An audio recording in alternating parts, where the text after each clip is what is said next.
Bonjour mes chers élèves. La dernière fois, on a commencé ensemble chapitre 8, mesurer des grandeurs.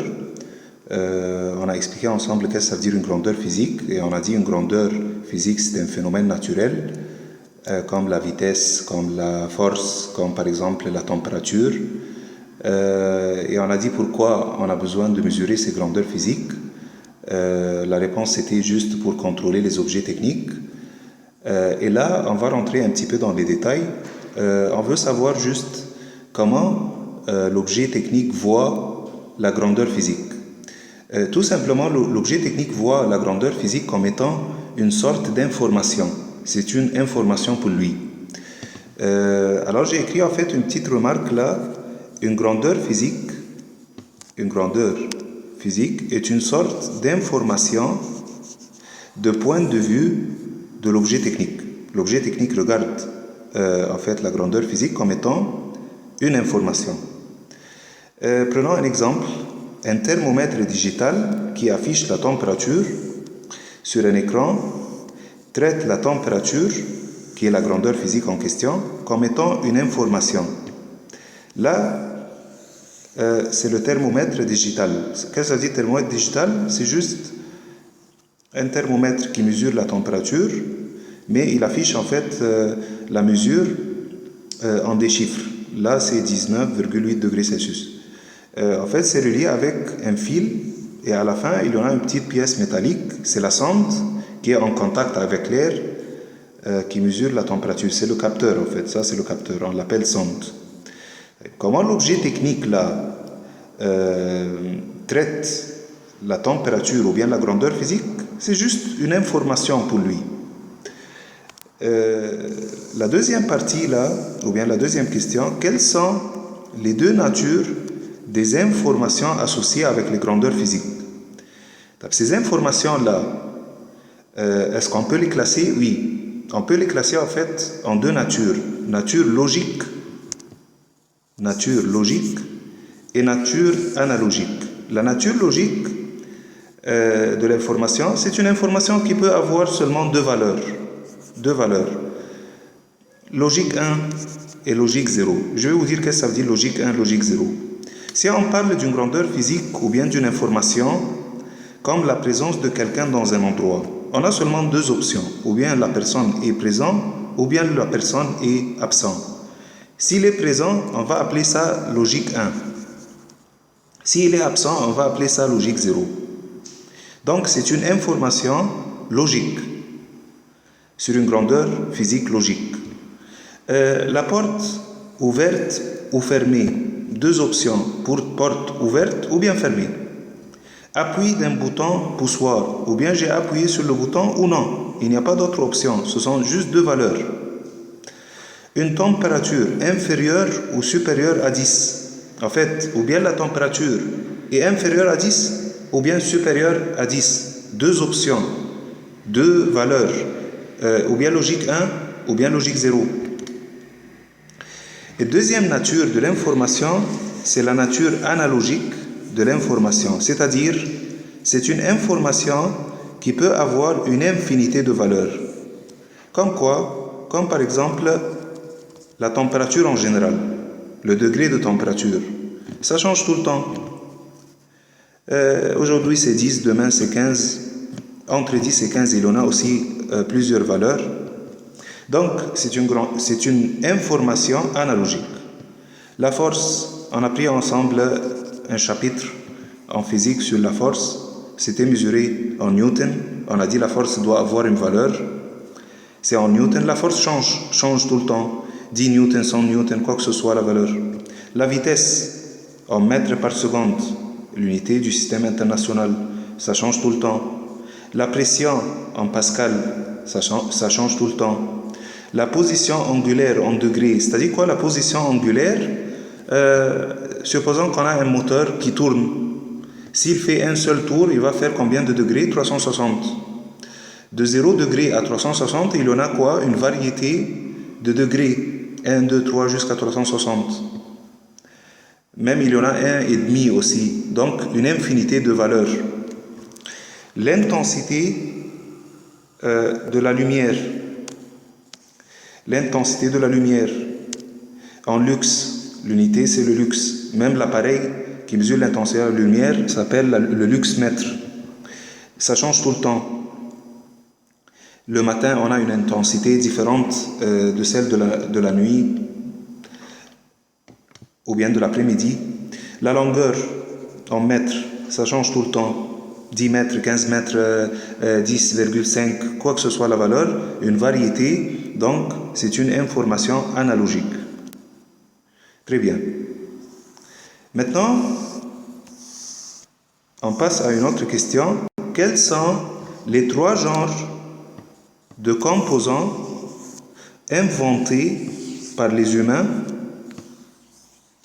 pour mesurer les informations associées aux grandeurs physiques? Tout à l'heure, on a dit qu'on a 2 natures d'informations, ou bien logiques ou bien analogiques. Les humains, ils ont inventé 3 genres de composants pour les mesurer. Je vais dire le nom de ces 3 composants, puis on va détailler chacun d'eux. En fait, le premier composant, on l'appelle capteur, un capteur. Deuxième composant, on l'appelle codeur. Troisième composant, on l'appelle détecteur. C'est où le détecteur? C'est là, détecteur. C'est quoi la différence entre les 3? On va expliquer maintenant cette différence. Commençons par le capteur. En fait, il te dit, là, le premier genre, c'est le capteur. Il te dit, en fait, le capteur, c'est pour mesurer une information analogique, d'une grandeur physique, bien sûr.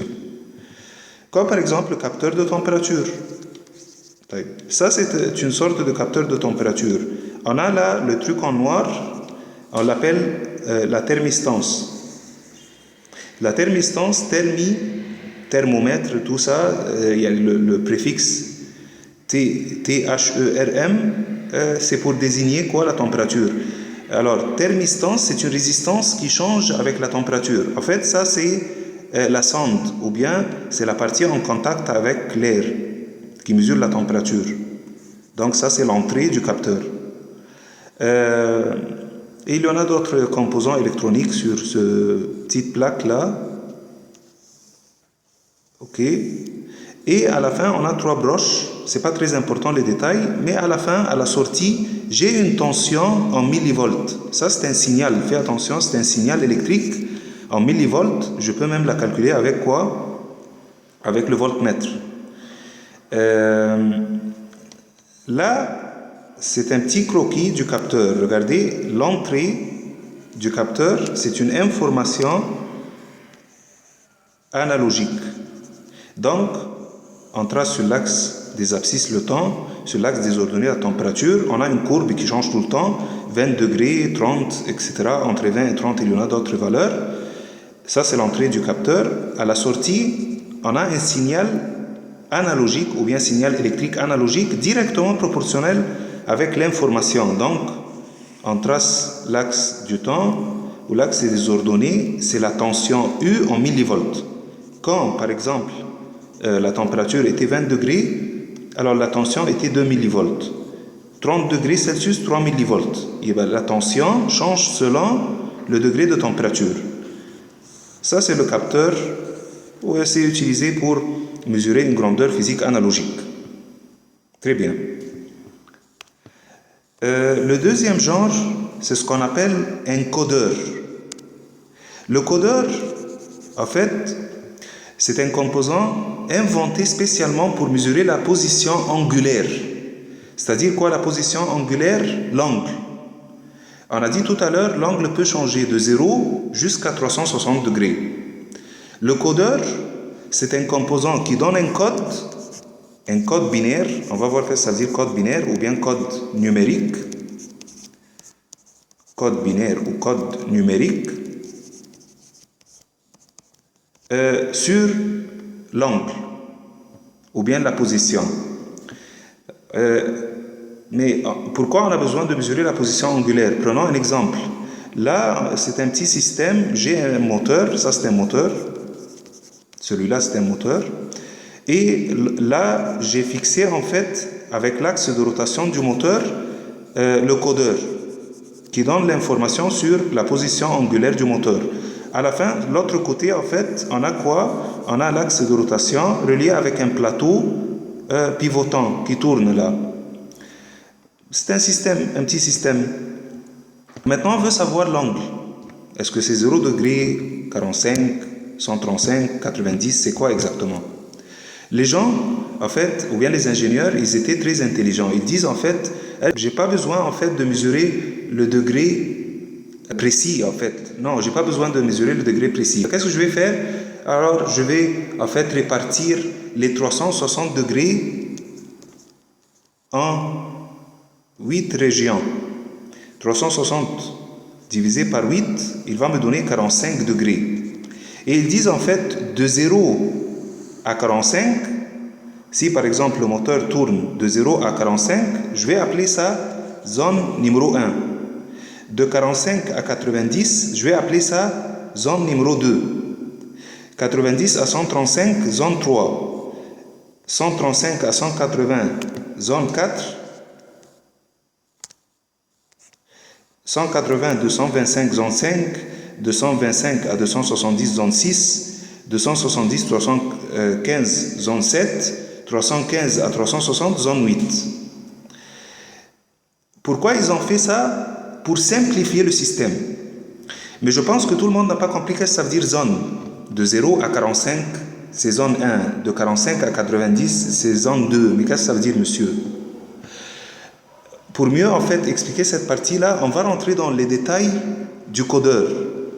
On va maintenant faire une vue éclatée pour savoir de quoi se compose le codeur. Comme ça, on va comprendre ce que ça veut dire les zones.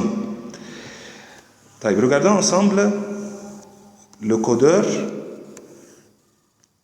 une vue éclatée du codeur, c'est-à-dire que on a vu de très proche de quoi se compose le codeur.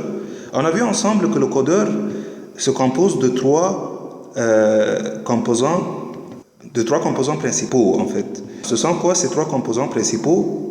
En fait, des émetteurs, des récepteurs et un disque de codage. Ce sont quoi les émetteurs? Émetteurs de lumière, bien sûr.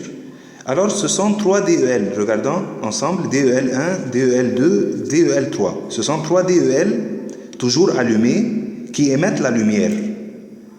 C'est ça leur tâche, en fait. 3 DEL, ces 3 DEL envoient des rayonnements lumineux et on va voir qui va recevoir ces rayonnements lumineux.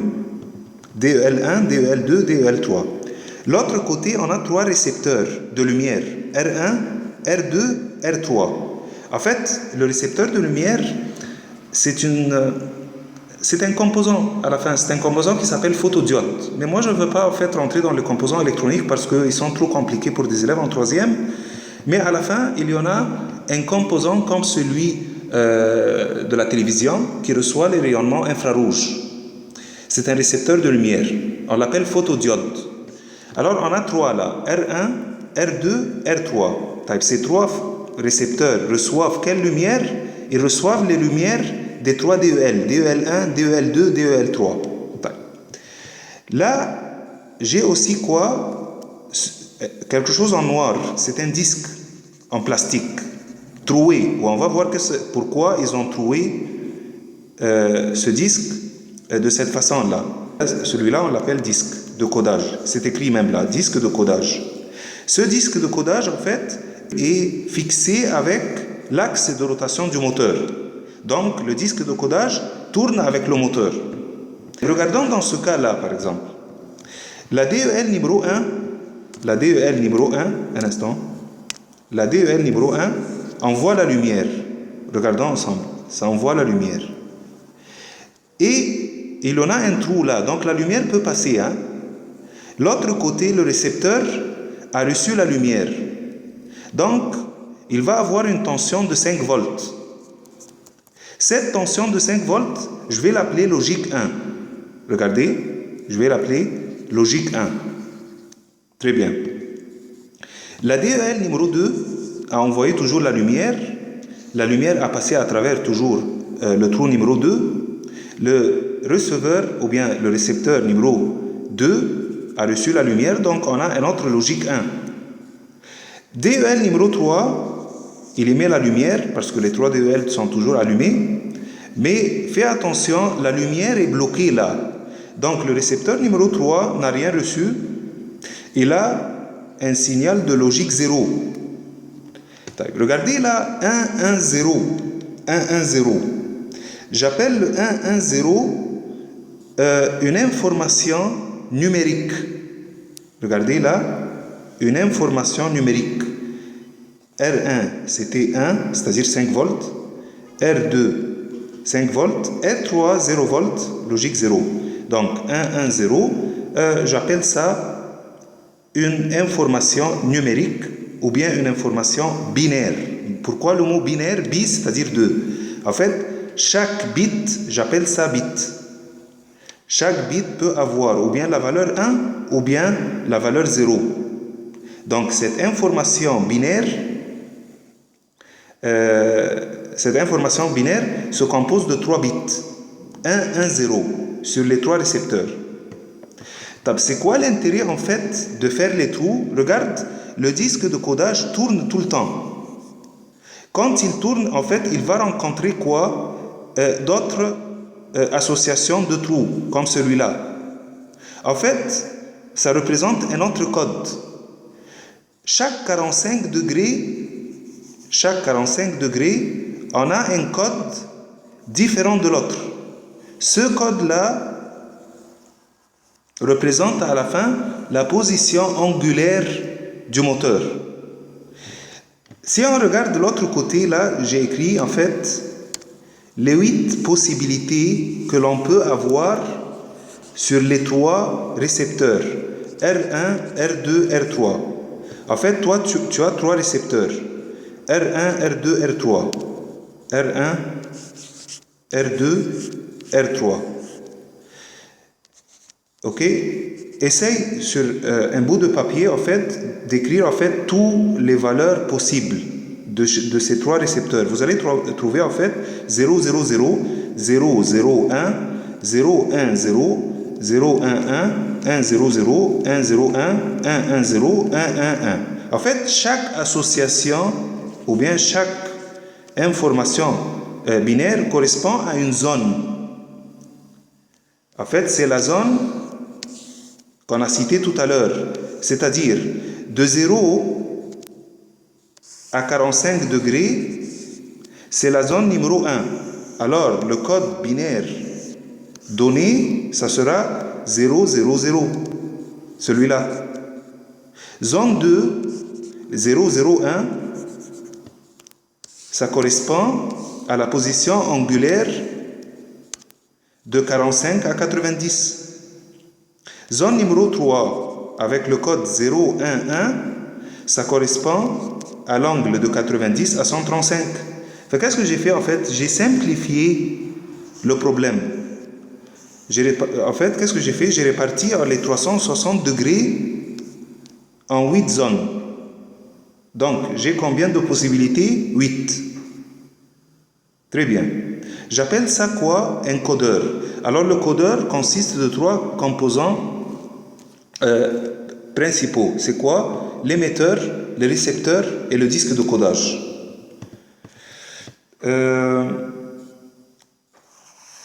J'ai une petite remarque sur le codeur. Un codeur fournit un signal numérique composé de plusieurs bits. On a dit en fait, si on parle de l'information numérique 1, 1, 0, ça consiste de plusieurs bits, 3 bits là. Ça c'est bit 1, bit 2, bit 3 par exemple. Très bien. En fait, chaque bit c'est une information logique. C'est une information logique qui peut avoir 2 valeurs. Ou bien 0 volts, logique 0, ou bien 5 volts, logique 1. Très bien. Exemple, j'ai donné un exemple. L'information numérique, par exemple, 1, 0, 1, se compose de 3 bits. Fais attention, cette information est totalement différente du nombre entier 101. Ça, ce n'est pas du tout le nombre 101. Fais attention.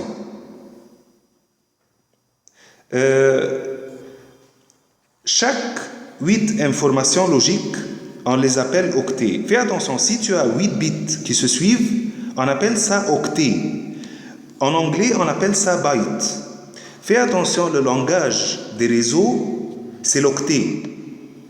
J'ai envoyé par exemple 100 mégaoctets d'informations, j'ai envoyé. De quoi se compose l'octet? L'octet se compose de plusieurs bits.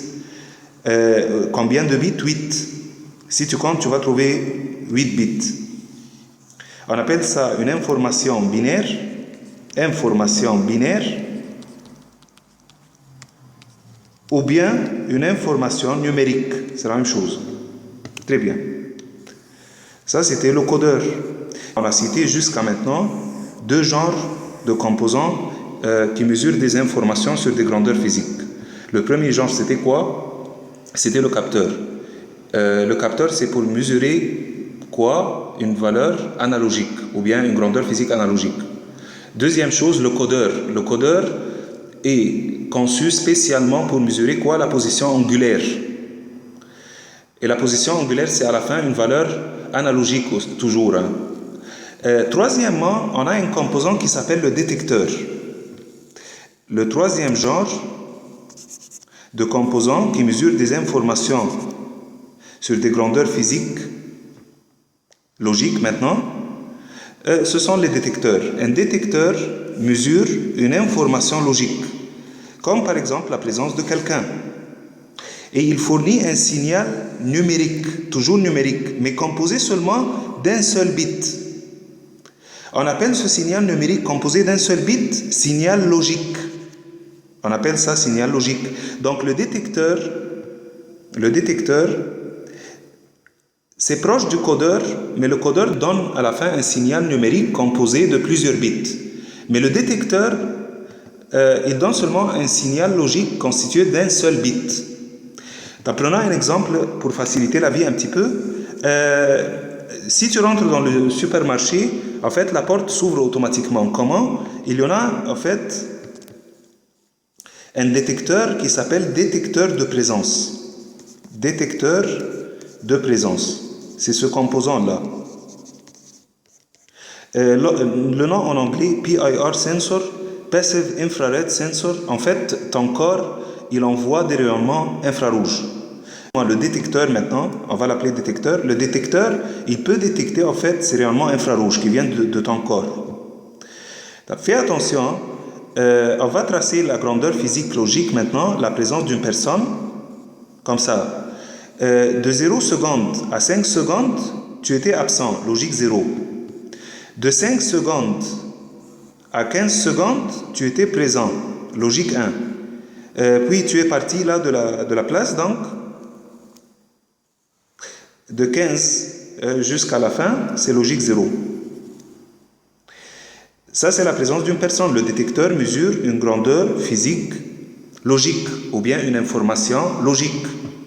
Donc, qu'est-ce qu'il donne à la sortie? Toujours, il convertit en fait cette information en une tension, en un signal électrique de tension mesuré avec le voltmètre.